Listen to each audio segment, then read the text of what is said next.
Welcome to the Porter's Tailgate Show. It's about that time. Go Big Red! Go Big Red! Go Big Red! Go Big Red! If you're willing to accept the responsibility that you have to protect this team and this school and this town, and make no mistake about it, gentlemen, we are in the business of protecting this town. I shut them down, shut them down, shut them down, shut them down, shut them down. Coming up, you'll hear from RHS head coach Mark Lenhart, our athlete spotlight, and your Wolverine weekend reports. Let's get rocking! Wolverine football is just a half an hour away. Here are Wolverine analyst Scott Fuller and the voice of the Wolverines, Jerrad Anderson. And a very good Friday evening to you. Welcome to Afton, Wyoming, the home of Star Valley High School, where we're set for 3A high school football as the Star Valley Braves host the Riverton Wolverines. I'm Jerrad Anderson, joined alongside Scott Fuller. Jason Peterson is our camera operator.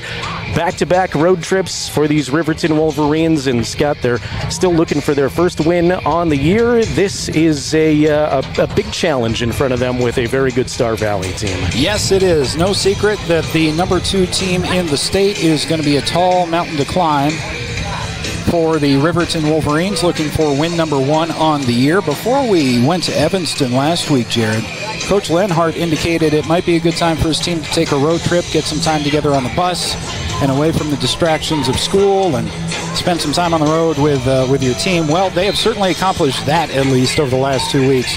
We had a good about 4-hour road trip in Evanston last week, and a beautiful drive for us, about 4.5 hours from Riverton through the Tetons to the very western edge of Wyoming. So this team has certainly had a chance to gel together away from the practice field and away from school. Unfortunately, the loss for the Wolverines last week in a game that arguably they should have been more competitive in, and did take it down to the 47th minute of the game, a 4th and 12 that Riverton was unable to convert in a close loss to Evanston.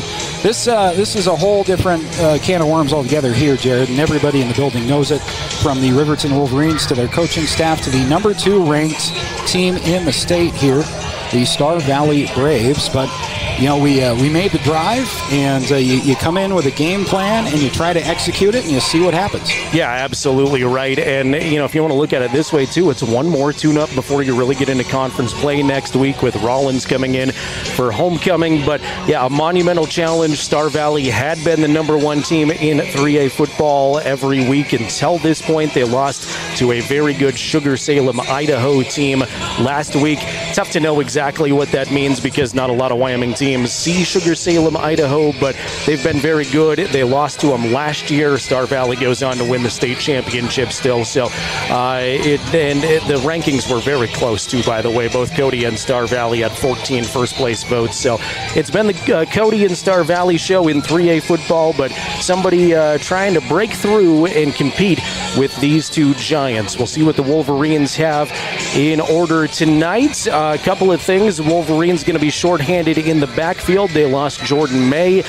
Went down with an apparent knee injury middle of the Evanston game. We didn't see him at all in the second half. Had Gattenbein in the backfield a few different times. Never saw Jordan May again. Come to find out later that he tweaked a knee and is expected to be out for not only this one, but maybe a few games going forward. So not great news there for the Wolverine offense. I did like what we saw from Blake Gattenbein out of the backfield. We've talked about him a lot early in this season as the sophomore backup quarterback. As DeVries, the starter, went down, tried to keep himself in the game, and did for the 0-week game for Powell for most of the game. He did have to come off the field a couple of times. But from the very first play of the game, of the season, I should say, Blake Gattenbein has had to fill that quarterback role, and now he's being asked to do stuff out of the backfield in lieu of their starting running back. And he, fortunately for the Wolverines, is a very versatile athlete. He was very good in the second half, I thought, running the ball both from the quarterback position and the traditional halfback position, as he had to step in as a result of the second injury now, he's had to fill some shoes for the Wolverine offense. It's going to be interesting for football fans to watch Star Valley. If you haven't on your screen, they, so far this season at least, have been utilizing 3 different quarterbacks that they shuffle in and out. Cooper Lancaster, Smith McClure, and Tristan Hilton. We'll see. Coach Lenhart said he thinks they may stick with 1, maybe 2 as the season continues closer to conference play, but we'll see if they continue that 3-quarterback system or not. But this Braves team is loaded with weapons, both at the receiver position and out of the backfield, and some great defensive playmakers as well. Again, this is the Porter's Tailgate Show here on County10.com with our streaming video coverage and 105.1 Jack FM for audio coverage.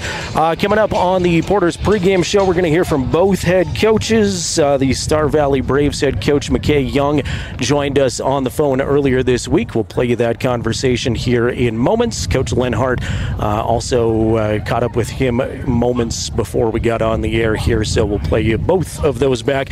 And John Gabrielson has some pregame thoughts and some series history to get to as well. This is the Porter's Tailgate Show as we count you down to kickoff from Star Valley High School. You are listening to Wolverine Football on 105.1 Jack FM and watching at County10.com. Mountain View Supply, your local experts in fire and water. We got everything you need for new installs to accessories, and don't forget our great selection of stoves, grills, and spas. We've been serving Wyoming for over 40 years, so you know you can trust us for quality products and expert service. Visit portersmvs.com or stop by our Riverton or Casper locations today. Porter's Mountain View Supply, located on 750 East Sunset Drive in Riverton. The Tyler Watson State Farm Agency is a proud supporter of Riverton High School Wolverine athletics. We understand the importance of community, and we're excited to be a part of it. As your neighbor, we're here to help you with all your insurance needs. We offer auto, homeowners, renters, business, and life insurance. So stop in and say hi, or give us a call today. The Tyler Watson State Farm Agency will be here for you. Make your home improvement. Read all about the Fremont County Sports Weekend at County10.com. Jerrad Anderson, Scott Fuller here with you on the Porter's Tailgate Show. We count you down to kickoff with the Star Valley Braves hosting the Riverton Wolverines this evening from beautiful Afton, Wyoming. Earlier this week, I had the opportunity to catch up with the Star Valley head coach in his 8th year at the helm for the Braves, McKay Young. Caught up via telephone, and here's how my conversation went with the coach of the Star Valley Braves. First of all, Coach, I know busy time of the year for you, back to school, back to football. How's everything in Afton? Oh, things are good. Weather's beautiful. Just excited to be back with the kids. It's a good time. I was going to say, I hope you can make that weather hold out on Friday night. We're looking at temperatures getting colder, but I'm not ready for the snow yet. I'm with you. On that. 3 out-of-state opponents so far. I know a tough loss, but to a really good Sugar Salem team. What have you learned about your team through the first 3 games? Really like what we're doing defensively. Feel like we're good up front, good in the secondary. Really feel like our defense has played well all 3 weeks. Offensively, still kind of looking for an identity. Really think we'll be a more balanced team. I don't think we'll be the super run-heavy team we've been in the past. I don't think we'll be the super pass-heavy team that we were last year. But still looking to really figure out who we are on that side of the ball. You've got your first in-state matchup this Friday night against the Riverton Wolverines, kind of a new look with a new head coach for Riverton this year. And I know the week just started, but curious what you know about Riverton and how you're approaching this week. Yeah, Mark's a good friend of mine. I don't know if there's really anybody I respect more in the state. I think Riverton hit a home run on that hire. Offensively, there's just no one better. And I say that because I've coached against him multiple times while he was in Torrington, and we play him in Rock Springs with our younger kids.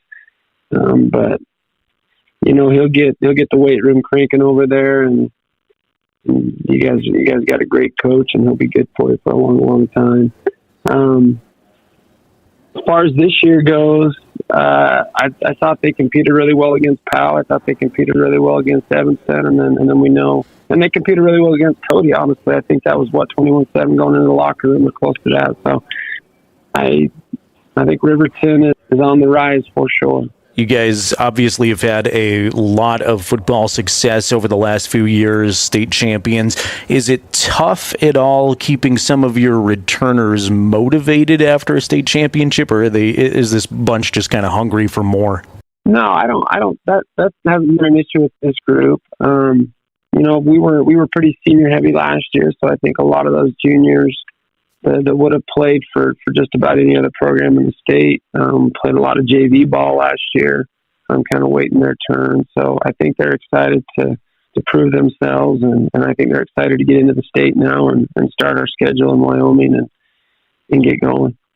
It looks like, and I'm fairly familiar with teams across the state a little bit. I haven't experienced a ton of the Star Valley atmosphere, but watching it on film, it looks like there's a ton of student and fan support and just the entire community rallying around you. It looks like a great atmosphere this Friday night. What does that community support mean to your program? It's huge, and I think that's a big reason why we're successful is, there's dads, uncles, grandpas, neighbors that just expect excellence on the field, and that sure makes it easy for us as coaches because they expect their boys to be physical, they expect them to work hard and be responsible, be trustworthy, all the things that contribute to football success. It's a town that kind of shuts down on Friday night for a high school football game. This one will be interesting, I'll be honest, though, because it's also the opening day of deer season.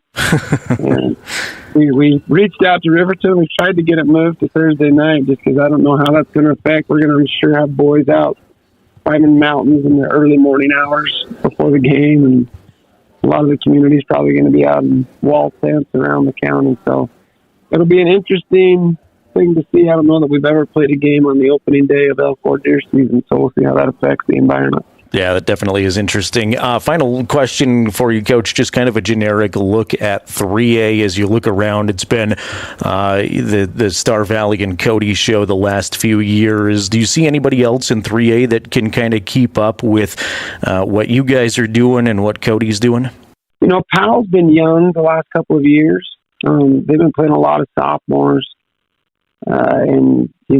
The thing about sophomores is eventually they become juniors and seniors. So I would anticipate that Powell is going to make a run. Douglas has, the favorite to be the lineman of the year for sure, maybe the player of the year in Tegan Seeds. And I really like what their quarterback did last year as a junior. And Jay Rhodes and his staff does a great job out in Douglas. I've heard a lot of good things about the group that Buffalo has. I really think Evanston has some pieces. I mean, you just look at them on paper, that quarterback, middle linebacker that they have, the speed that they have, the Barker kid. I think Evanston's definitely in the mix.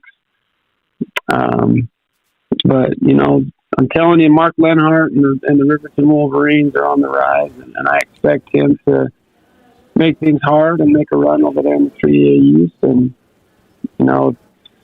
football's a long season, so we'll see where everybody's at, depth-wise, injury-wise, peaking at the right time once we get to the 1st of November. So it's more wide open than I think it's been in a while. Cody graduated an incredible senior class. They've been, really pretty much undefeated 3 years in a row as a class. So many of them started sophomores. So, and then again, you hope that at least we hope that Star Valley's in that mix too late in the season. So it's an interesting year. I don't know that it's been this wide open in a handful of years. Definitely.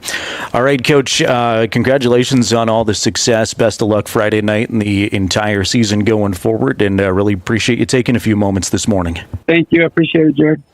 Again, earlier this week, that was McKay Young, the head coach for the Star Valley Braves. He's obviously had a great deal of success here with the program. State champions last year.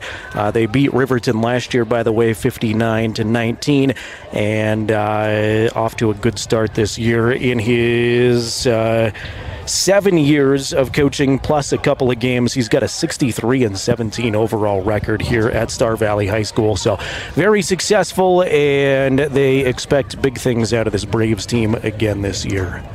It's the Porter's Tailgate Show as we count you down to kickoff. And coming up here in just a little bit, Mark Lenhart, the head coach of the Riverton Wolverines, will join us. We've also got a look back at some interesting series history between these two teams. It is quite the storied history between these two teams. They haven't played a ton of games, but they played a lot of games that have mattered through the history of these programs. So some good memories will flash back on with John Gabrielson as the broadcast goes along. We're about 12 minutes away from kickoff, and Star Valley out there taking some warm-ups now. Riverton has just gone back into the locker room. Again, this is the Porter's Tailgate Show. Why don't we take a quick break here, and when we come back, we'll hear some comments from Wolverine head coach Mark Lenhart. You're listening to the Wolverines on 105.1 Jack FM and viewing on county10.com. Your home improvement project's a breeze with Sutherland's, your home improvement experts. Always the right products at the right price. For every project, every day. You can shop and pay online at Sutherlands.com, and we'll get it ready for easy in-store pickup. With the tools and the know-how, you can count on Sutherlands for any job. With over 30,000 items in stock, make your first stop at Sutherland's Home Improvement in Casper and Riverton.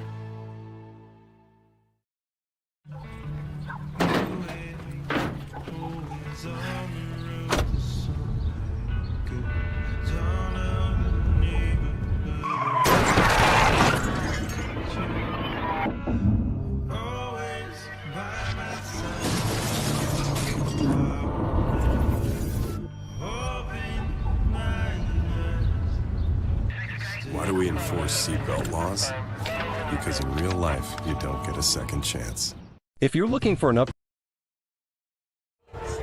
Porter's Tailgate Show continues from beautiful Afton, Wyoming on a warm Friday night so far. It is expected to dip temperature-wise into the second half as the sun sets here, but got a nice sunshine-filled evening so far from Afton.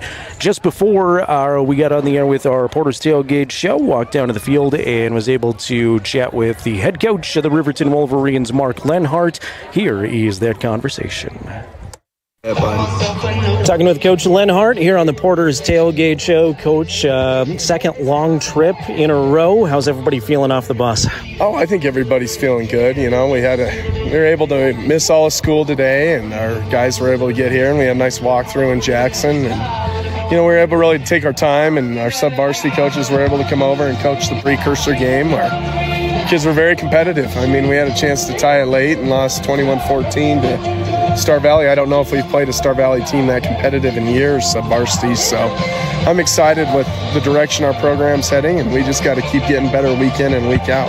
I don't know if this is something you notice because you're so dialed in, but does it get more aesthetically pleasing than being at this venue in Star Valley? I know there's a lot of great stadiums. This is a wonderful, wonderful place to play, and like I said, when I was in Torrington, we drove all the way up here to come play, and you know, it's a great in Rock Springs. I coached some sub-varsity games here, so it's a great place to play, a great atmosphere and a wonderful tradition that they've built here, and hopefully we can find a way to give them a ball game today and leave people here, feeling like they watched a good high school football game.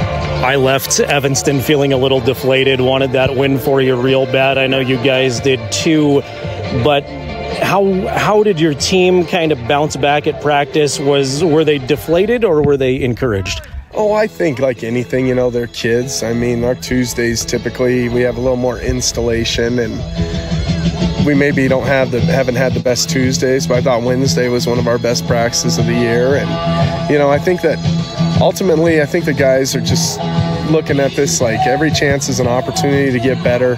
Come out and compete, come out and fight, do the best you can, and we know that when we get in the East Conference, there's going to be a difference in the talent that we've seen come these first 4 weeks. And so hopefully this finds a way to harden us and make us better and more prepared when we go play there. Star Valley rotates in 3 different quarterbacks. Does that adjust what you do defensively at all, or do you approach kind of each quarterback the same? A little bit. They have different tendencies with each guy. One tends to run more than they tend to throw, but I would be willing to bet that Coach Young is going to hone in a little bit more on one quarterback tonight for the most part. They open conference play next week, and so I'm thinking that he's looking at this as an opportunity to kind of get themselves right to where they want to be in conference play. So we'll see their best shot tonight. We'll see their best kids in the whole game, and it's never fun to play a Star Valley team after they lose on their own home field, even though it is Sugar Salem. So we're going to see a confident, tough bunch like you do every year when you come to Afton. Final question, health, injury-wise, how's everybody feeling? Jordan May will be out tonight. He won't play. We're still waiting to see on what his situation is. We'll know more this week. But I would anticipate he might be out for some time. But everybody else is healthy and good to go. Coach, best of luck. Thank you. All right, thanks a bunch. Riverton Wolverine head coach Mark Lenhart, appreciate his time here on the Porter's Tailgate Show. And Scott, we mentioned it on the beginning of the broadcast, but disappointing news for Jordan May and for the Wolverines, but an opportunity for somebody else to step up and hopefully fill that void as best they can out of the backfield. Yeah, our thoughts to Jordan back home and his friends and family in Riverton. Certainly hopeful that is not a serious season-ending injury. Didn't sound good there from Coach Lenhart. What you lose in Jordan is that bruising, methodical back that you want to use in third and short situations or goal line situations, and the Wolverines in this game and down the road are going to have to find a replacement for that or something to address that need. And last week in the second half of the Evanston game, it was Blake Ettenbein, backup sophomore quarterback, kind of Mr. Do-It-All now, as he is probably going to take quite a few carries from the halfback position. I would imagine you would see with his running ability just to shake things up play calling wise offensively, maybe a bit of a 2-quarterback system here tonight from the Wolverines. So maybe 5 quarterbacks for you to keep track of here, Jerrad, between the two teams. Good luck with that. Yeah. With Star Valley. We believe rotating in 3 quarterbacks. Not sure if they'll do that tonight. That's what they've done so far this season. But yeah, that's a tough loss. Hopefully not long-term in terms of the end of the season for Jordan.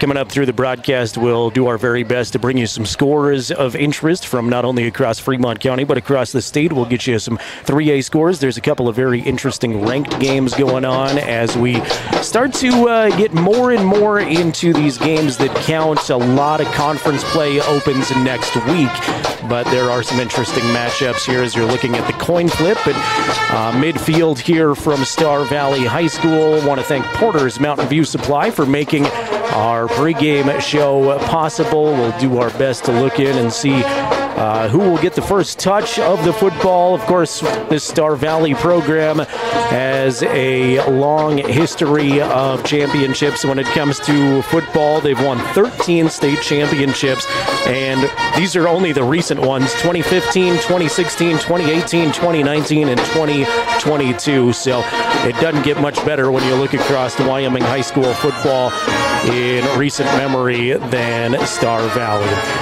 While we have a few moments here, we're going to play you some thoughts that John Gabrielson provided us. He's got a unique look at each week as we count you down to kickoff here on the Porter's Tailgate Show, and John dives deep into the history of Riverton and Star Valley on today's segment from John Gabrielson.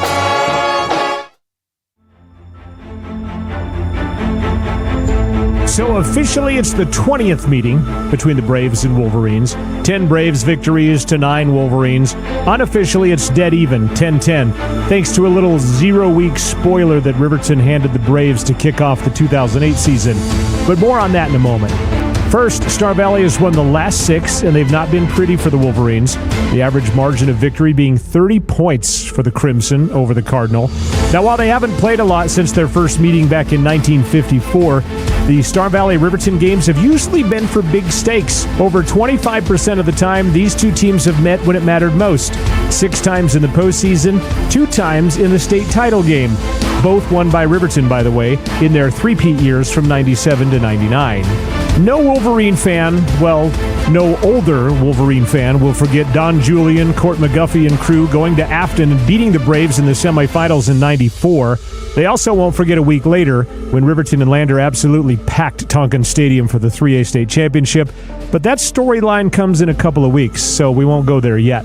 Other memories include Brooks Paskett kicking a field goal with 9 seconds left in the Class 3A title game in 1997. That boosted Riverton to a 23-20 victory against the Braves in Afton. It was the first of those 3 straight state titles.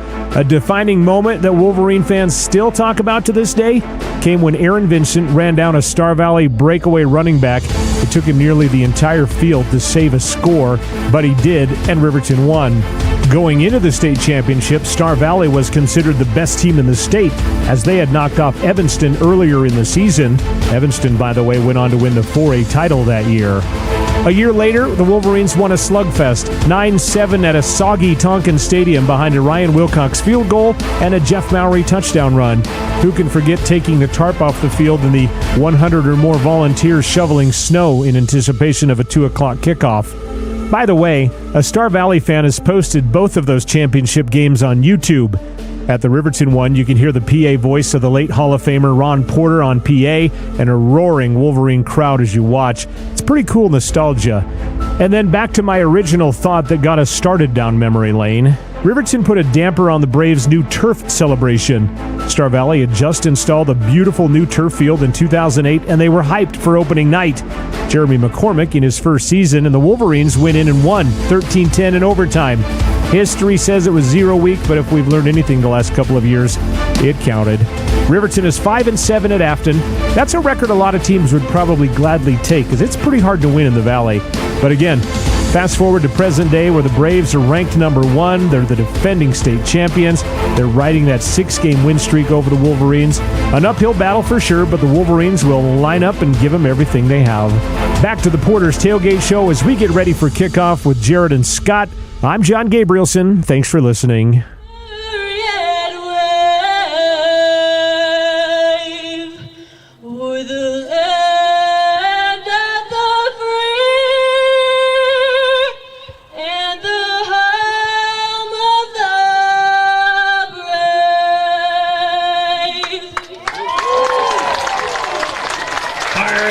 Thanks to John Gabrielson. You hear our Star-Spangled Banner there as we join you back in progress of that. We're just a couple of minutes away from kickoff here as, Scott, it looks like Riverton will start with the football. Yeah, it's interesting. We've seen 3 consecutive Riverton successful coin tosses. They've won the opening coin toss in 3 straight weeks. They took the ball against Cody. They deferred against Evanston. And here tonight against the number 2 Star Valley Braves, they have decided to take the ball first. So we will see the Wolverine offense on the field. It's interesting. It's even the coin flip is kind of a learning, feel-it-out process, it feels like, for Coach Len Hard. He's playing some guys in different positions. We saw Ryan Cox in the backfield offensively a little bit more last week, so shuffling a lot of different guys around and kind of messing around with what he does with the coin flip. I don't know if that's the history of Coach there in the opening coin flips or not, but he has thus far this season as the Star Valley Braves are being introduced to a boisterous crowd. You heard Coach Young on the Porter's Tailgate Show mention they actually tried to get this game moved to Thursday due to the opening day of deer hunting season here in the Afton community, and thought that might hurt the attendance a little bit, but still pretty well attended on the home side of the stands tonight. Yeah, we have a couple of dozen of very hardy Wolverine fans who made the long trek over the Tetons to be here tonight as well. We also had a similar number last week in Evanston. There are a handful of Wolverine faithful who are not afraid to drive and traverse Wyoming to watch some Friday Night Lights. If you're watching along with us, encourage you to interact. Say hello. If you're on the County 10 YouTube channel, drop us a comment. Let us know where you're tuned in from. We'll give you some shout-outs as the broadcast goes on. Always love hearing where you're viewing from, even if it's back in Riverton. We'd love to say hello to you. You can also comment on the County 10 Facebook page if that is is where you're tuned in from, and we'll keep an eye on that as well. It is just after 6 o'clock at KTUG, Riverton, and at county10.com. Scott, I'm used to kickoffs being at like 5:58 because that's what we've had through the first few games this season, but a lengthy starting lineup here for the Braves, and they are deep when we talk about Cody and Star Valley. They've got some amazing athletes, but it starts with the depth of these programs. When you watch the Braves on film, as I was a little bit this week, you get excited about maybe some of the offensive possibilities because they're not doing anything terribly exotic. It's a very basic 3-4 scheme that we'll see for the second week in a row. Evanston ran something similar, not exactly what Star Valley wants to run, but the excitement kind of goes away, Jerrad, when you realize the athletes that are in the starting lineup and the athletes in the second level on the bench behind them. Coach Lenhart, pulling no punches in the post game with you last week after the disappointing Evanston loss, said Star Valley is basically, for lack of a better phrase, a better football team than Riverton is, and that's not coaching yet for the Wolverines. I think they'll get there. That is just strength and speed and ability in these athletes that have been coached up under Coach Young for 7 seasons now. What we're seeing here in Afton tonight is exactly what Coach Lenhart wants to be. It's the same place he wants to be 7 years from now back in Riverton. Those of you listening on radio, Star Valley in their dark red uniforms, kind of the team formerly known as the Washington Redskins logo there, the Washington football team now on the helmet. They've got their jerseys trimmed in black and yellow. Wolverines in their away white uniforms. They got the cardinal red trim, black helmets, and the R logo on front. Christoph Bueller is a sophomore kicker for the Star Valley Braves. Coach Young said, yeah, he's only a sophomore, which is rare to start for us, but he's got a heck of a leg. Nick McIntosh and Ty Sheets are back deep to receive for the Wolverines. About 3 minutes after projected kickoff, and we are underway from Afton. And end over ender is going to send Sheets into the end zone. Off of his hands, it'll be a touchback. So the Wolverines will start 1st and 10 from their own 20-yard line. First things first, we'll see if Derek DeVries comes out, and it looks like he will to start this first series for the Wolverines here tonight. We're going to see an interesting combination, I think, of quarterback play when it comes to especially the run scheme that the Wolverines might try to want to employ here. From Star Valley, you're going to see a 3-4. They usually run an under. So for the second week in a row, we will see 3 down linemen, which leaves those 4 linebackers to fill the gaps in the run game and cover those intermediate pass plays. DeVries has Toman in the backfield to start. Talon Toman, we've seen him carry the ball a few times. He'll have trips out to the left side and a tight end on the right. DeVries out of the shotgun. Takes the snap, now wants to run with it. He's hit right at about the original line of scrimmage, maybe gains half a yard. Not much doing there for DeVries on a quarterback keeper to start the game. Clay Merritt, number 57 for Star Valley, is one of many Star Valley defenders that we have circled on our roster sheets here above the stadium as a defensive playmaker right there at that left tackle position defensively.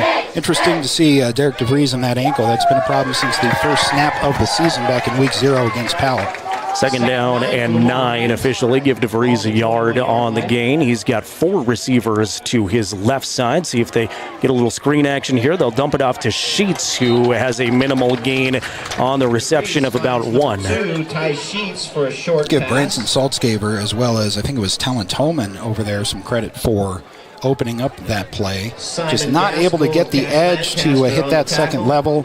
This Braves team is very quick side to side. Those outside linebackers can get downhill and side to side in a hurry. So if you're going to throw short, whether it be over the middle or in the flat, got to get the ball there quickly and not waste any footwork. Trips to the right side. Ty Sheets out to the left. DeVries in the shotgun, wants McIntosh, has him at about the 24, but he's hit immediately. So a gain of 3 there is going to bring up 4th down. Free runner coming at DeVries there from his right side. He makes the correct hot read. Just doesn't have enough time to allow his receiver to get down the field to the first down length. So it's going to be a quick punt after the Wolverines win the toss and elect to take the first possession of the game. Crook is back deep to receive it. That's Jaden Crook. The punt is going to bounce in front of Bailey Kilgren and is down at about the 46-yard line. So excellent starting field position for the Star Valley Braves. They'll start 1st and 10 from their own 46 with 10 minutes to play first quarter. We'll keep an eye on this Star Valley quarterback situation as well. They have so far in their 3 games this year against all non-Wyoming teams rotated 3 quarterbacks, typically at about 2, 3, 4 plays and then switching them out even during the course of the same drive. Right now you have that senior Tristan Hilton, one of the better athletes, both sides of the ball, starting at quarterback for Star Valley. Jesse Levitt is their workhorse running back, one of 2 in the backfield now for the Braves. They've got 22 personnel in the ball game, 2 tight ends, 2 running backs. They'll give it to the second guy through. That's Patterson, and Patterson has a clear runway to the end zone. 1 play, 54 yards. Mally Patterson to the end zone. Well, that's exactly what we were hoping to avoid. Straight off the bus here for the Riverton defense. Here on the Gambles replay, a double pull. Kind of some counter action here from the left side of your screen. And it's a slow developing, basically a counter that creates that cutback lane back to the left side as the entire play is going to the offensive right side. Nice job by the back to be very patient back there, follow both of those pulling linemen, and find a big hole to the end zone. Christoph Mueller's on for the extra points, splits the uprights. Officials agree it is good, and just like that, Star Valley's ran 1 play offensively, and they lead 7-0 on the Fremont Chevrolet scoreboard. Not the start the Wolverines wanted, and it has haunted them most of the season so far, these quick starts from their opponents. That was a little bit frustrating in the Powell game. Slightly better, I think, against Cody, especially when they were able to force Cody to start deep in their own territory, inside their own 25 or so. Riverton defense showed up from the start for that game, but in the other 3, including Evanston last week, especially against the run, it was established just immediately by the opposition. And I don't know if that's a mentality thing, because later in the game, probably in this game too, you see that the Wolverines on the front 4 and the linebackers stepping in can stop this run attack that we've seen from all 4 of these teams we've played, but they haven't been able to do it consistently enough, especially in the first part of the first quarter. And every single time, including here against the second-ranked Star Valley Braves, it has come back to bite Riverton right away. Had not seen a lot of action so far this season for Patterson out of the backfield. And 1 play, he takes it to the house from his own 46. So 7-0 Star Valley, 9:50 to play in the first quarter. Bueller's got it teed up. McIntosh and Sheets back deep to receive for the Wolverines. Bueller will put the toe to it. It is a very short kick that hits at the 30-yard line, just kind of stalls out right there, and will be a flag. I think it may have gone out of bounds. Thought we lost that possession. This is a well-executed sort of pooch kick. This is, of course, a live ball on the kickoff. You'll see the backspin on the ball off the foot of the kicker. Takes a funny bounce toward the sideline, and that was very nearly a successful onside kick from the Braves. Helpful to have the sideline right there for the Wolverines as they'll march it up to the 35, and that's where Riverton will take over. DeVries back there again to start the second series for the Wolverines. DeVries is 2 for 2, but for only 3 yards on the first drive as the Wolverines went 3 and out. Trips to the right. Ty Sheets, the lone man on the left side, and I believe that's Tillman off of DeVries' left side. Again, I'll check on that when I can see his number. It is Tillman. Shotgun snap to DeVries. Fades to throw. Wants a man. He's got McIntosh across midfield and all the way down to the 35-yard line. Big pickup for the Wolverines on a completion to McIntosh. On the Gambles replay, you'll see McIntosh to the bottom of your screen, and he right now, at this point in the play, is eyeing where the top of the defense might be. A nice job by Derek DeVries buying enough time in the pocket, putting that ball perfectly where Nick McIntosh can catch it in tight coverage. That was a couple of upperclassmen doing it very well there together. We've heard Jerrad say DeVries to McIntosh numerous times this season. They trade 35s. They go from their own 35 out to the Star Valley 35, a pickup of 30 on the play. DeVries out of the shotgun. He's got Gattenbein in the backfield now. Trips to the right, and Sheets is going to join him on the right side, lining up in the slot. Pitch it out to Gattenbein. Gattenbein takes some contact, and off the right side will pick up a gain of 3 on the ground. Nice job by the right side of the Wolverine offensive line, sealing off that play. DeVries baiting in the defensive ends till he gets just about right in his lap to make the pitch. And then it's up to the receivers, who are typically smaller, to make these second-level blocks on the outside. But you will take a 4-yard, long 3-yard run play every time. That's Lyric Gordon and Tyree Harris-Aragon there on the right side of the line. Nathan Mills is the center. Xavier Garcia, left guard. Ryan Cox, left tackle for the Riverton O-line. DeVries in the shotgun. Saltzgaver goes in motion. Fake handoff. Now DeVries is going to run with it. Tries to slip out of a defender, but he's tackled around the 30-yard line. Ultimately, a pickup of a couple for Derek on the ground. This is the 3-4 that we're talking about that Star Valley likes to run. You see the 2 outside linebackers off of the tackle and the tight end running a 5 technique and a 9 technique, respectively. Basically, their responsibilities based on the alignment of the interior defense. But those linebackers on the outside there, their job is to come back in and clean up the play or contain the play in the backfield. And it worked just about like it was supposed to for the Braves defense on that second down play. DeVries will line up in the shotgun. Again, this time Gattenbein in the backfield with him. I'll look at Coach Lenhart, and now Coach Lenhart wants a timeout. That was a little bit unorganized from the start. It looked like as Coach Lenhart, I could see him walk it over, instantly wanted the timeout. We've seen him not afraid to burn those early timeouts, and he takes one right there. We haven't twice this season so far. He has taken them inside the last 30 seconds of quarters as well, excluding the fourth quarter. So he is one, especially in the first half, he is one to liberally use those timeouts if he doesn't like what he sees, and I think that's good, responsible coaching. That's just making sure that your guys are in the right position on the field, making sure the play that you have called won't get blown up, making sure nobody is going to get hurt, at least within your control. And Coach Lenhart is quick with the draw when it comes to the timeouts, the first one of the first half for the Wolverines. I want to give a big thank you and hello to Charlie, who's watching the broadcast tonight from Pittsburgh, Pennsylvania. And a big shout out to Kel, who's watching in Florence, Alabama. We haven't had Pennsylvania or Alabama on the broadcast yet, so welcome those of you watching along across the globe with us from Afton, Wyoming tonight. Big 3rd down and 5 here. First quarter, Wolverines trail 7-0. Tight formation for the Wolverines. They'll give it to Sheets. Sheets has got some room. He's got the first down inside of the 20, inside of the 15. Knocked out of bounds at about the 13. Good run from Ty Sheets on a 3rd and 5. You see the 3-4 here on the Gambles replay, just like the previous play. You also see those safeties there on the right side of your screen are within 7 yards of the line of scrimmage. That's everybody the Braves have. Everybody is more or less in the box there. And if you can break that somehow, you're going to have a lot of open space, and the Wolverines accomplished that with a little misdirection in the backfield for their first down of the game, I believe. 1st and 10 from the 12-yard line. Second first down. Sorry, Jerrad. Forgot about Nick. I just said they were on the 17, so trying to hope your mistake covered mine up.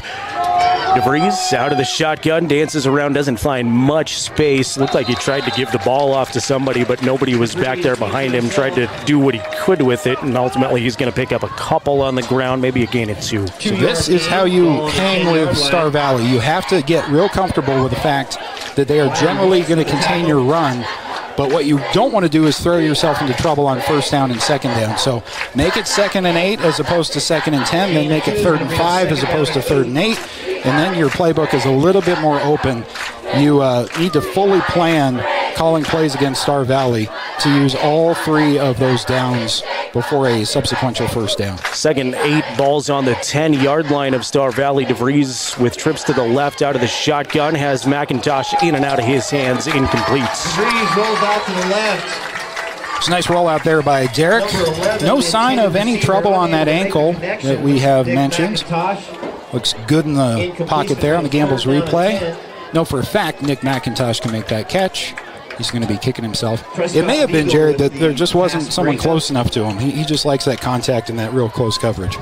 Certainly have seen this as well within Hunter Saltzgaver's range, but I think the Wolverines would like more points than that. 3rd down and 8 from the Braves 10, 6:40 remaining first quarter. Riverton trails 7-0. DeVries out of the shotgun, trips to the left. Tillman in the backfield. Clay Sheets is split out wide to the right. DeVries, 3-step drop, looking to the goal line and complete. Lost track of the ball there for a second. It is complete right down to the goal line. Not quite a touchdown, but a first down. That's Ty Sheets in there for a gain of 9, and 1st and goal from the 1 coming up for the Wolverines. From the camera angle that you have at home, if you're watching on the YouTube stream, you got a good look at what Derek DeVries was seeing in the pocket. You could see the coverage on his left side developing, and you could see that first look over the top wasn't there, and he waited for the underneath route to come through. Nice patience in the pocket, and a well-thrown ball low where only his player could come up with it. Power formation for the Wolverines. DeVries tries to sneak it, trying to get some help from the guys out of his backfield, but he's not going to go forward. In fact, he may have lost a step or two. Tries it himself. Not sure if you don't try that again, or maybe get Gattenbein in there to try something similar. I think that's what you're possibly going to see. No, Derek staying in there, getting the play call from Coach Lenhart. I mean, on that half-yard line, I'm very tempted to try some variation of that 3 more times. Just hope to find a hole. Those are some big guys, as you see there, though, on the Star Valley front line. See what the battle of the trenches looks like this time. 2nd and goal from the 1. Another DeVries attempt, and he's not going to get there again. He has stood up in the backfield. That is a stout defensive line from the Star Valley Braves. Yeah, and from the 3-4 now, they're going to turn that into what most people call a bear front, which is a variation of that where you probably switch personnel and just put the biggest guys you have in there, and you have a 5-man front. And the linebackers are there to push on the backs of their defensive linemen if they need any additional assistance. Just those 2 plays are very impressive defensively. How often at any level of football do you see that play run twice with the exact same outcome, on offense, unable to get a half a yard? See if Riverton switches up the strategy here. Gattenbein stands behind DeVries. I'll give it to Gattenbein, who fights for the end zone. He is in. Touchdown, Wolverines with 4:50 to play in the first quarter. Blake Gattenbein from 1 yard out. Blake Gattenbein with the touchdown. 67, Lyric Gordon, big senior on the front line for Riverton. Here on the Gambles replay, getting just enough push. Gattenbein saw the push that his right guard was getting and followed his right hip into the end zone. And, we're perhaps about to be tied with the number 2 team in the state, Jerrad. Hunter Saltzgaver out of the hold, and Nick McIntosh. It is tipped and blocked. See if we can pick up what happened on the Gambles replay. Extra point was no good. For those of you watching the video stream along with us, we'll see if there's another look at it here. But either way, it was no good with 4:50 remaining. But the good news is the Wolverines just put together an impressive 65-yard drive and found the end zone. It's one of those big interior defensive linemen for Star Valley getting a hand up there. I saw several hands go up. Not sure who made contact with the ball. Those guys, some of those guys are listed 6'3", maybe a 6'4" guy in there. And with a big hand up there to block the PAT. Impressive offensive drive, though, for the Wolverines, Jerrad. It was a very good Star Valley defense playing at home. And to come back offensively after a very disappointing first drive where you go 3 and out. Nice connection there from DeVries to McIntosh over the middle. Wolverines love to run that play.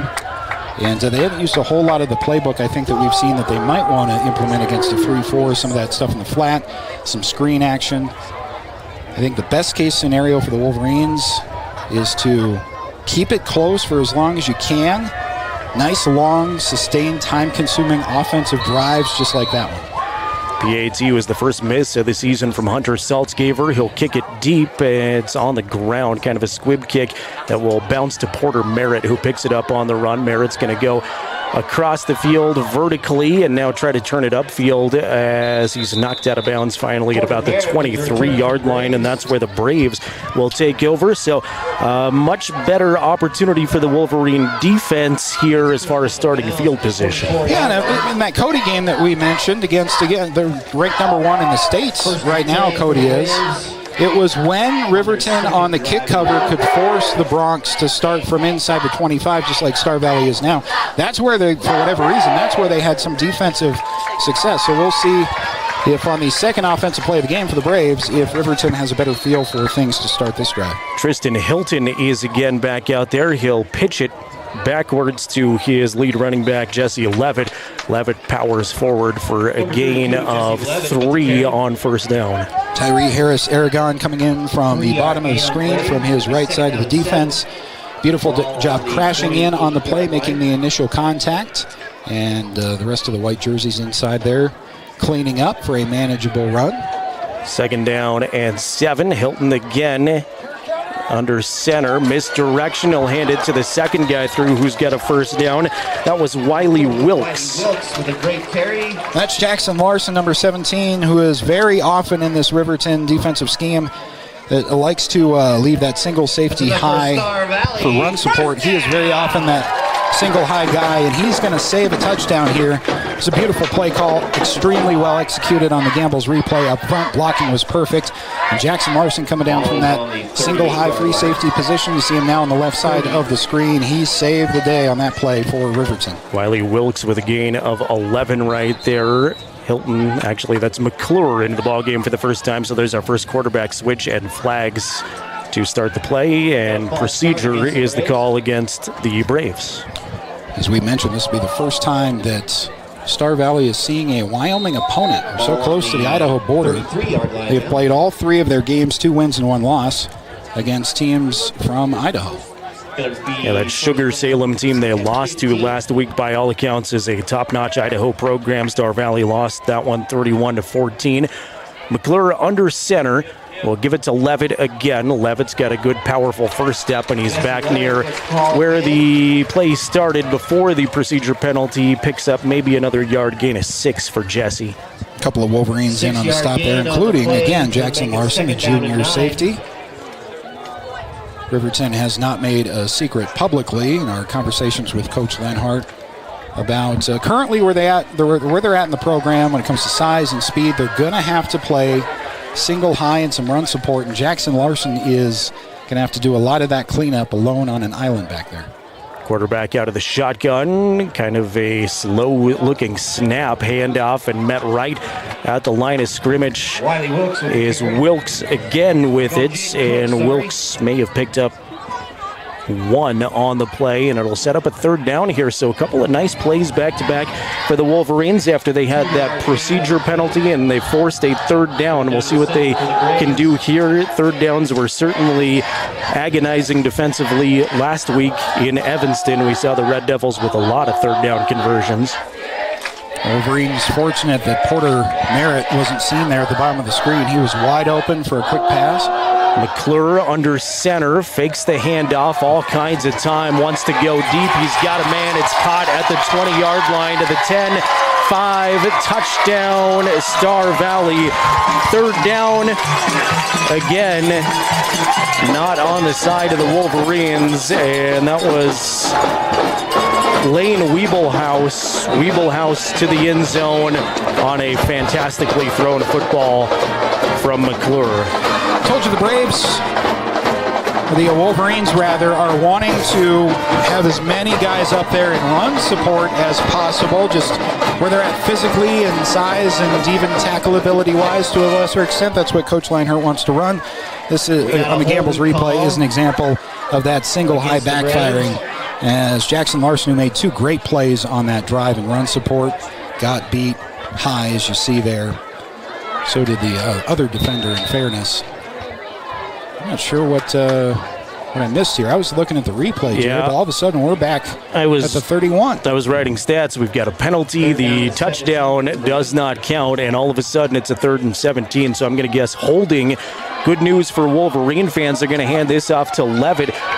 Levitt tries to find some room, cuts it out to the 40-yard line, but is stopped. So a big turn of events there, especially for me as I look down to enter the touchdown in my scorebook. They had it on the board, but an apparent holding penalty backed him up, and now we've got a 4th down and 7. Well, I'm not going to argue with anybody about it. That's for sure. That's a big break for Riverton.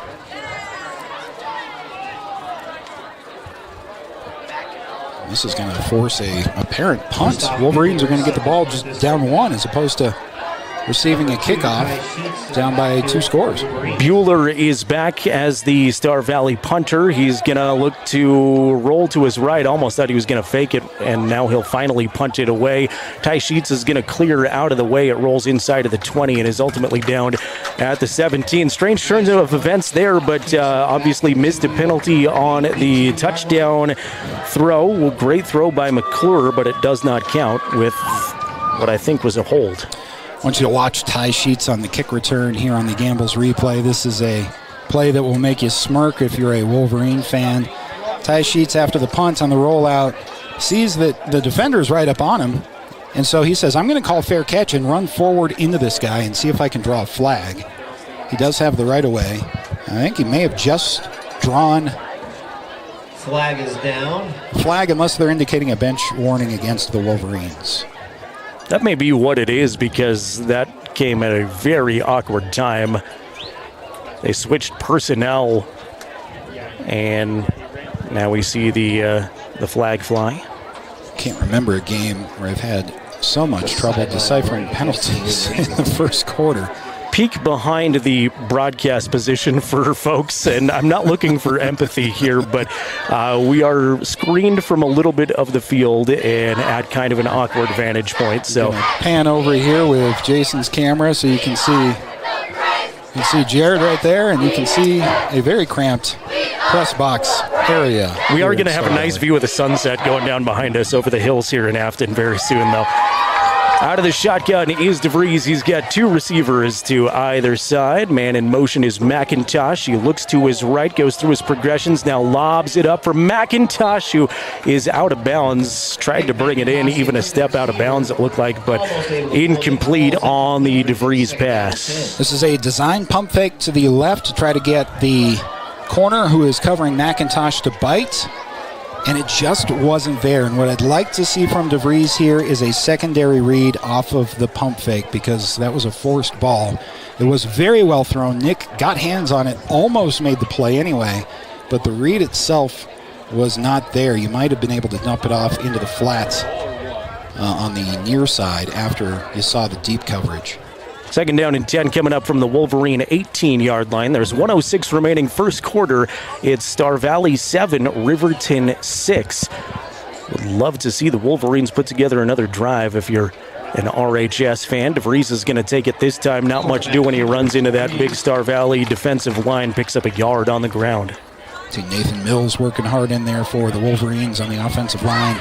Tyree Harris-Aragon, both those guys with their feet churning.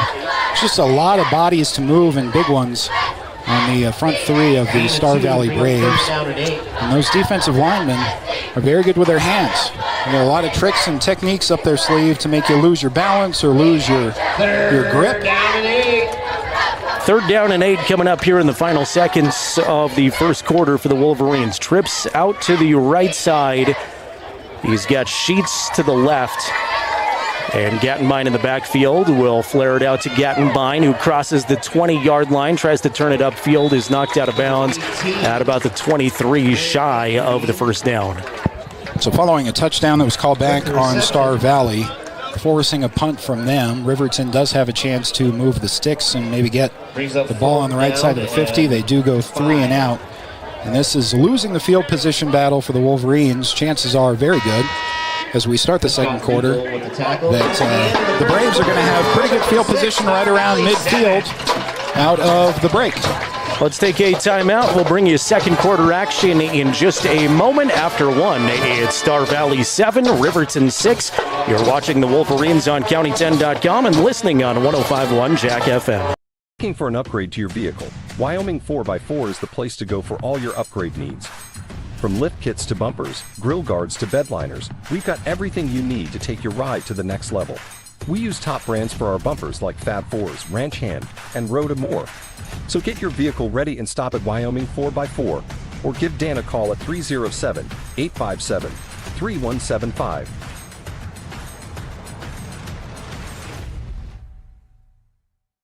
Redden, Kane & Associates. CPAs is your go-to source for tax, financial, and business solutions. Our experienced professionals are trusted and know the numbers. We're dedicated to providing personalized attention to each of our clients. Whether you're an individual or a business, we're here to help with all your accounting needs. Let us do the math for you. Stop in or visit rivertoncpa.com to learn more.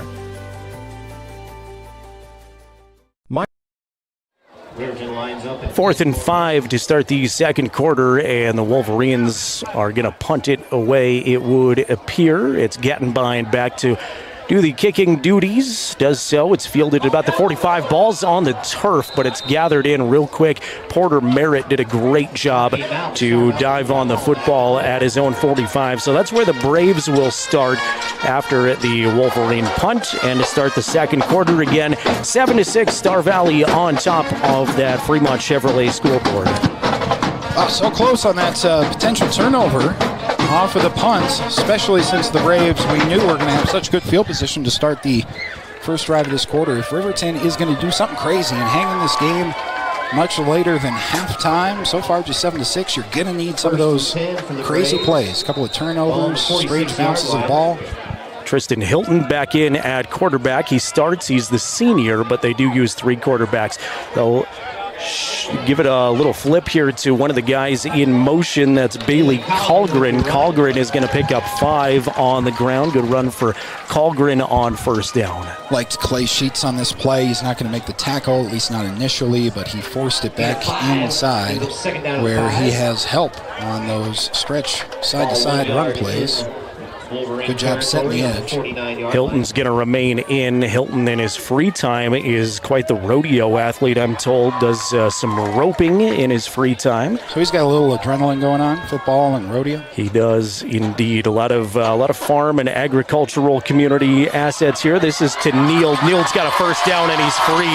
Bryson Neal is going to take this from the 49 all the way to the house, and it's another long Star Valley touchdown. Just very well executed blocking scheme here on a simple sweep from Star Valley. Easily breaking the first level. Paxton Stevens there has a shot to make the play before the touchdown, but he gets turned around and can't make the play. This Star Valley team is quick strike, and they don't need to throw the ball to be able to be very dangerous in a hurry.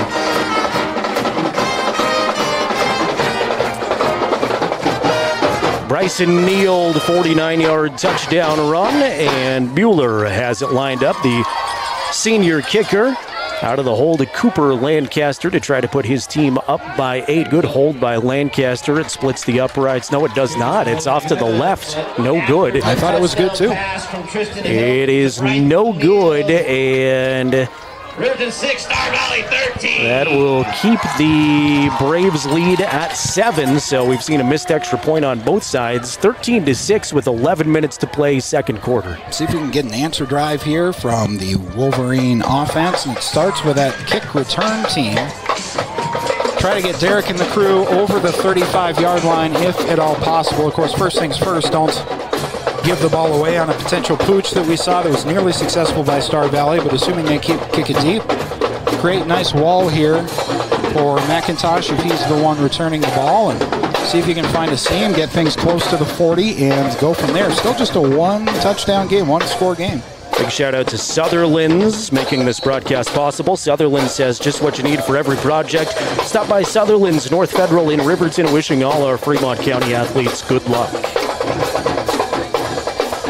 Wolverines are taking all the time they have to talk things over before this kick return.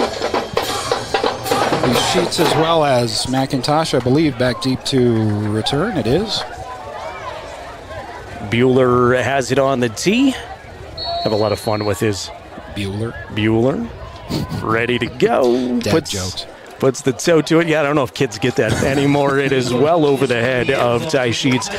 Out of bounds. That sophomore kicker does indeed have a big leg. Higher elevation up here too, May. It is. I think we're maybe 1% further. Not sure how high we are actually right up here, but I'm sniffing the air. I'm going to say 78, 82, somewhere in there. You can do that just by sniffing the air? I can. 62-40, Google tells me. I cannot. 62-40, not as high as I thought, honestly, in Afton, Wyoming. But we were driving over the Continental Divide at nearly 10,000 today, so my senses are off. My altitude sniffer is off. 4.5 hours in a car with me can make a lot of things off. DeVries out of the shotgun. Takes the snap, rolls to his right, looks back to his left. He's got Gattenbein in the flat. Gattenbein now crosses the 30-yard line. He's got a first down across to the 35, and it works nicely for a Wolverine first down. Against a 3-4, you like to flood. You like to have 3 receivers to one side and run a combination of routes to that same side. You also like to utilize speed motion, which the Wolverines don't do a ton of. What they do instead is throw quick screens in the flat and those quick wide receiver blocking concepts in the flat as well. So as much side to side, I think, as you can make those front 3 and those 2 outside linebackers think about for Star Valley. I think that's your best shot for plays just like that one. One play, one first down. The nose of the football rests on the Wolverine 35-yard line. DeVries out of the shotgun, going to send Sheets in motion. He'll join 4 receivers to the right side. DeVries wants to run with it to the left now. Does a nice job of hesitating, finds some room, and he's got a 10-yard run. I think that's good enough to move the chains again for Derek DeVries on the ground. Ankle looks pretty good so far. Fingers crossed here for Derek on the Gambles replay. Love an option quarterback. This time he is going to fake the pitch after giving up the ball on a previous play like that in the first quarter. And it's enough to freeze the defensive end. He cuts it back inside. Has enough room for a first down.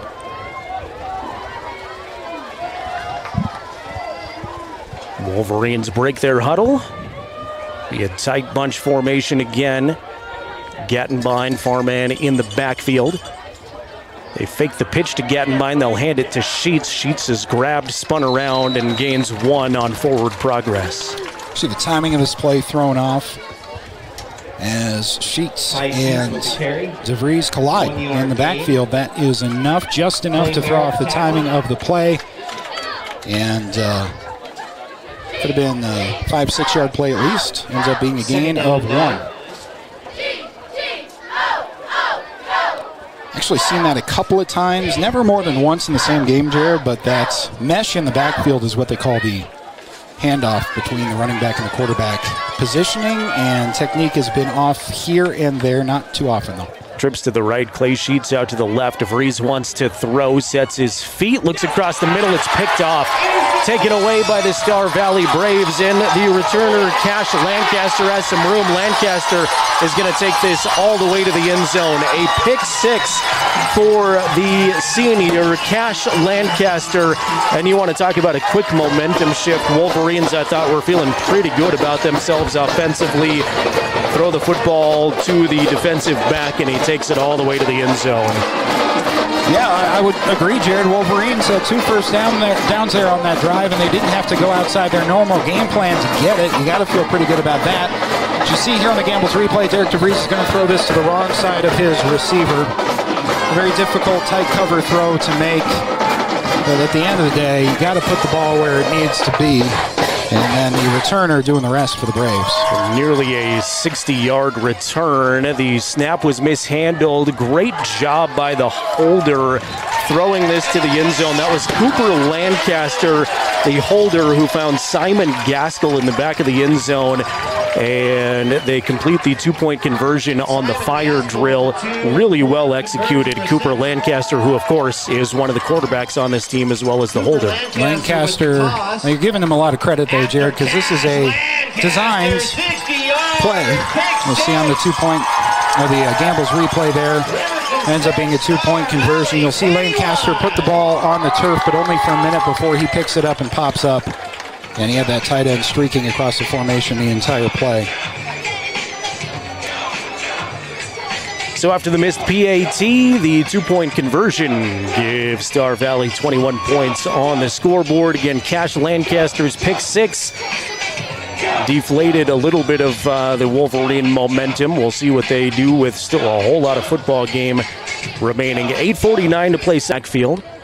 Sends Ty Sheets in motion from left to right. Sheets lines up in the slot. Now they'll just pitch it out to Tillman. Tillman is met immediately, but keeps his legs churning and picks up a gain of 2. I've seen Talon Tillman with a couple of nice carries out of the backfield. The play is going to bring up 3rd down and 2. And here comes a 3rd down and 2 for the Wolverines. Be big for Riverton to pick this one up here from their own 38, trailing 21-6 with 6:45 to play second quarter. It's kind of a big play, as you say there, Jerrad. Approaching midfield, trying to move the sticks a couple of times. Wolverines proving they're able to do it here and there. It's not going to be easy against the second-ranked team in the state, but you might, first down would go a long way here. DeVries out of the shotgun, wants to run, uses his blockers, and will find 4, maybe 5 yards to move the chains. Good patience by DeVries to wait for the hole and then pick his spot and run with it. Just a touch ginger on that ankle, it looks like, but he is fine. He is hanging in there. He has been nothing but a senior tough leader when it comes to that ankle from the very first play of the game in 0 week against Powell. Is when it was injured as he was planted into the turf on a completed pass that he waited on to successfully complete, but it caused the injury, and it just has been bugging him every game ever since. Seems to aggravate it at some point. He looks very good right now, though. DeVries under center, 2 men in the backfield. Will fake the handoff. Under pressure, now will step up and go. He's got a little bit of space. Flag flies in the backfield. DeVries picks up 4 or 5. Another flag flies in near the end of the play where DeVries was hit, so we'll check laundry all over the place. Well, if things are as they would appear, back judge and the referee threw simultaneous holding flags, and the side judge may have thrown a late hit, and those would offset, and we would try the play again. Officials discussing that right now, sorting things out. Do want to let you know if we are having technical difficulties. We are attempting to get those resolved for you very soon. Maybe restarting on 105.1 Jack FM here shortly, hopefully. Holding against the offense is the first penalty. Unsportsmanlike is the second. We got a holding on the Wolverines, unsportsmanlike against our Valiant, and going to be replay the down. After all that, we'll replay the down. So 1st down and 10. How's that for reading the signs, huh? Yeah? I feel good about that. Midway through the second quarter, for those of you that can still hear us, 21-6. Maybe nobody. It may just be you and I. Scott could be just broadcasting to you. That's what happens every Sunday when the Broncos are playing in my living room. 2 receivers to either side. DeVries wants to throw, looks to his right side. Sheets is hit by Lancaster hard at the 50-yard line, but hangs on for the completion of 7. Met immediately. That's a great job absorbing the contact there with the on the far side, and a perfectly timed ball there by Derek DeVries as well. Bring up 2nd down and 3. Ball just on the Riverton side of the 50-yard line. Bring up a 2nd down and 3 with 5:30 remaining in the second quarter, clock running.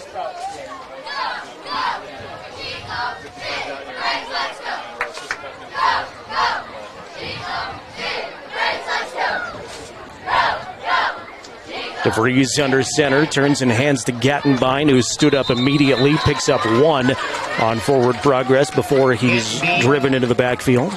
With the run. Gain of 1 on the play is going to bring up 3rd down and 2.